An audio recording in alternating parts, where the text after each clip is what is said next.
Every time she smiles, and when I come to her, that's where I belong.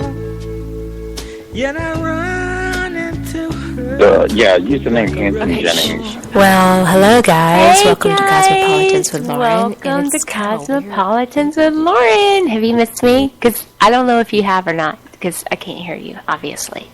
If you have, look at my news feed, my live feed.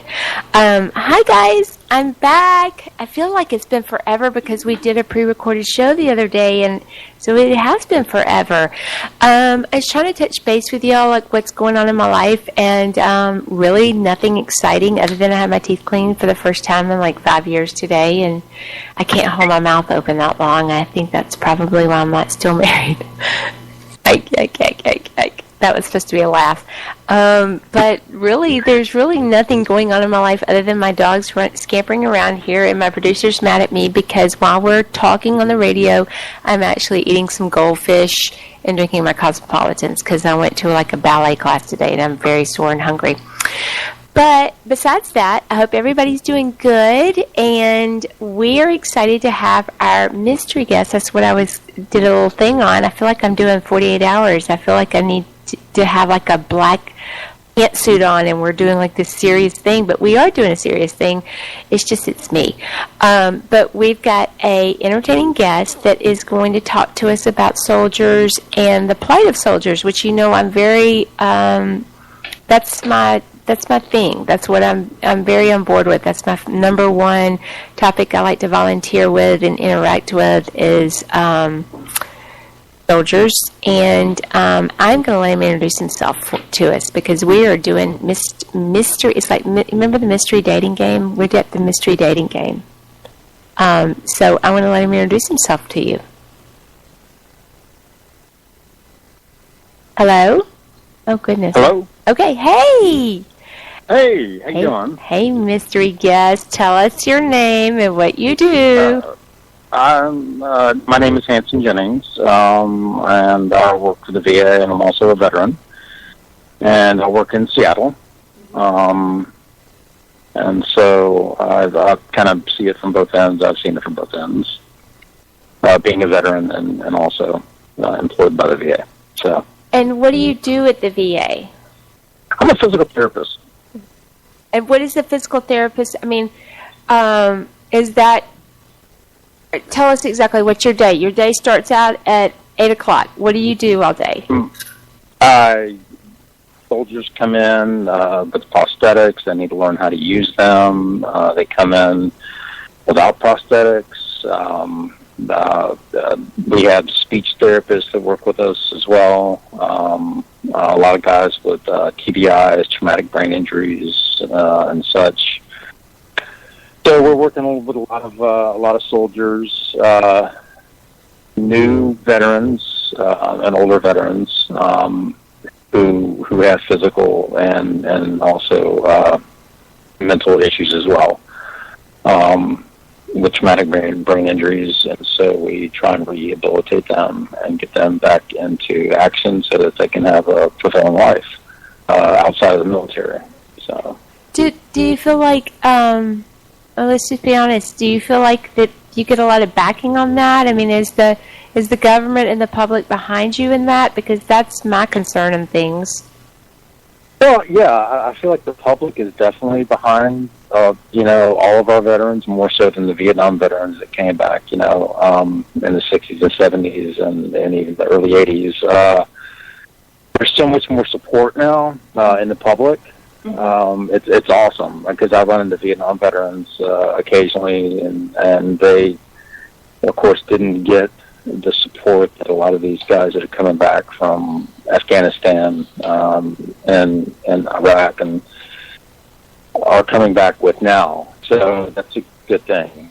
It's really it's huge, and they're being told about the benefits that they can receive once they get out. But a lot of Vietnam veterans don't know about them.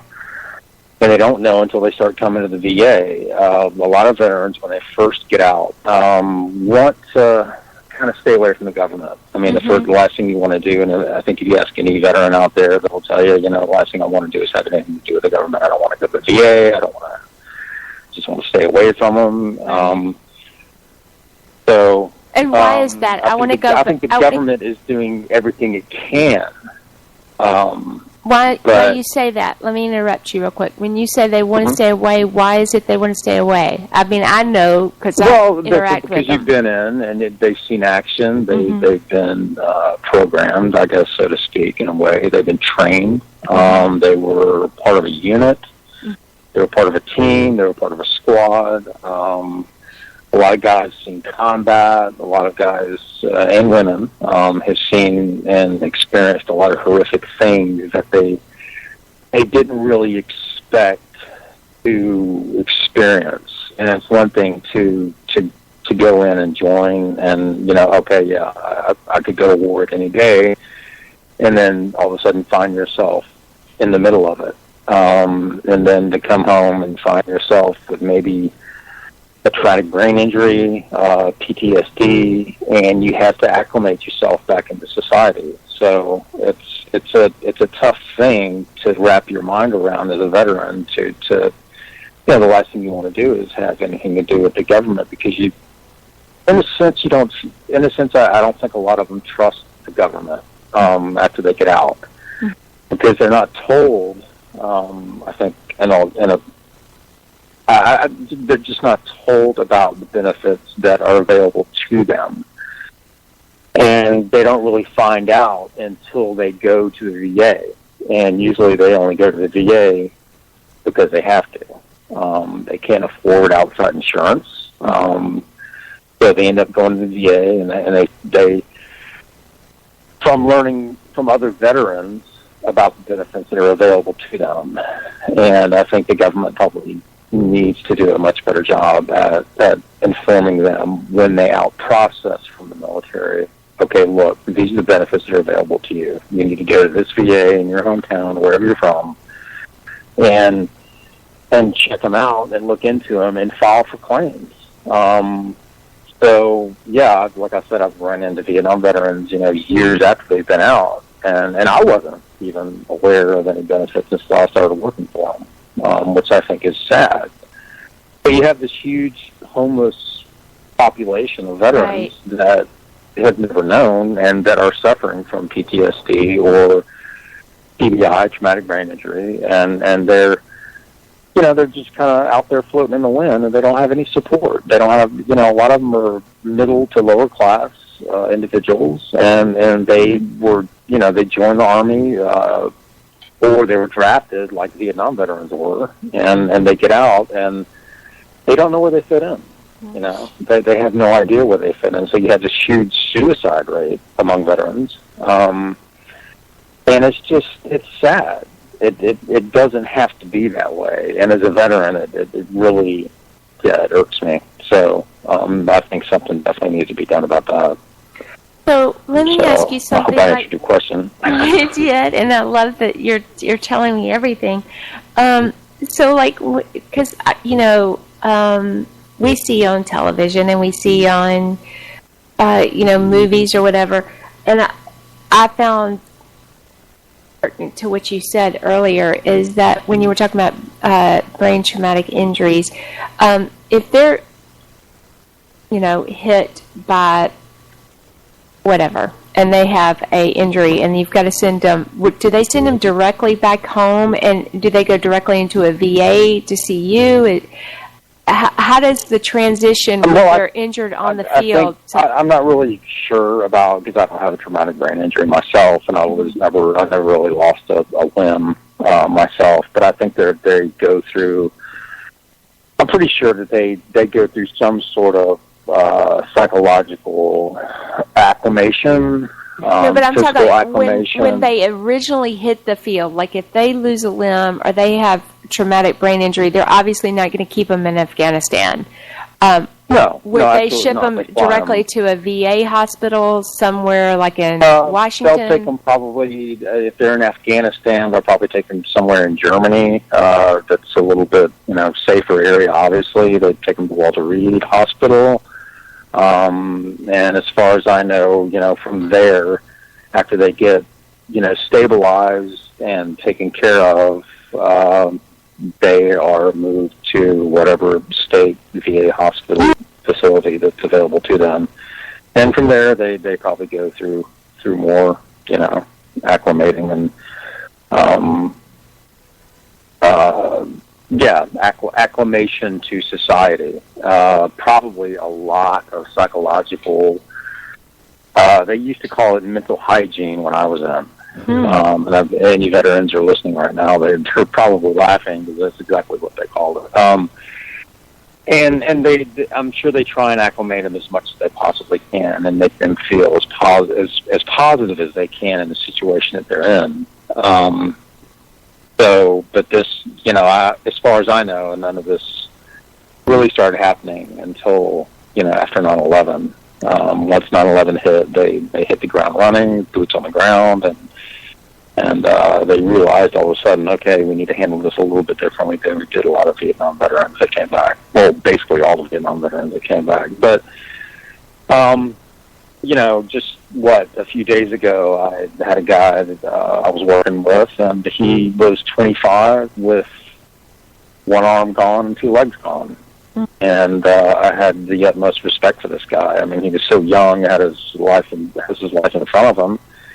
I mean, he was pretty staunch. I mean, he didn't really talk a lot. He didn't have a lot to say, and I could have totally understand that.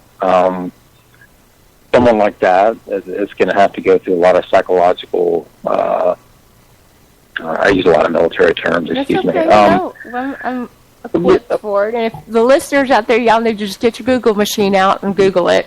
Go ahead. Like a lot of acronyms too. Yeah. So anyway, they have to go. I'm sure they go through a form of that, and that to me, that none of that happened in my case. So, it's a different military now, I think, but I think the government has a lot of catching up to do as far as getting the clinics out there, and what they're called is C-boxes, community-based outreach clinics for veterans is what they're called, like Doc in the Boxes for, civilians, I guess. And they need to have more of them out there. They need to have a lot more of them out there. Do they have emergency? The support just wasn't there, and they're just starting to catch up. And what we were 11 to 15 years into this war, and they're just catching up to, having the resources available for these guys and women that are coming back from combat situations. Do you have? Is it set up? I have 3 or 4 questions I've written down. Is it set up? Like major hospitals? I know when I lived in Los Angeles and New York, there's a lot of homeless people, and I knew because a lot of them would put up, I'm a veteran and this, that, and the other, and you realize that they had some emotional issues. Are larger hospitals in their emergencies room made aware of if a veteran comes in that they're transferred over to the VA, or are they just pacified and then send them out? I mean, or do you find that that's happening? I think it's a little bit of both, actually. I think a lot of them are pacified and just sent out. I think some of them are taken care of immediately. You just got to keep in mind that the VA is overwhelmed. It really is. It's overwhelmed with a huge population of veterans, and that they weren't ready for, or they just didn't care about being ready for, so... Yeah, we've all seen that 60 Minutes thing where... Exactly. They're exhausting the system, and the system isn't prepared, and so I'm thinking to myself, and I hear a lot of veterans say, why, be prepared to send everyone to war, but you're not prepared to take care of them when they get back, and that just irks me to no end, and a lot of veterans as well. So, it's the squeaky wheel that gets the attention, and I tell a lot of veterans that I come in contact with, just do not give up, keep pushing, keep pulling the red tape, keep trying to break down the barriers, because they're just not going to give it to you. You have to fight for it, and you really do. I mean, it's easier for, one thing that I run across a lot of is it's easier for, someone to cross the border and get support, as an illegal alien, than it is for a veteran to get the benefits that he deserves because he served his country. I mean, it's just, you really have to work your ass off to get the benefits that you deserve, and you have to prove your case. I mean, it's not just, oh, I'm a veteran and I deserve this. You have to,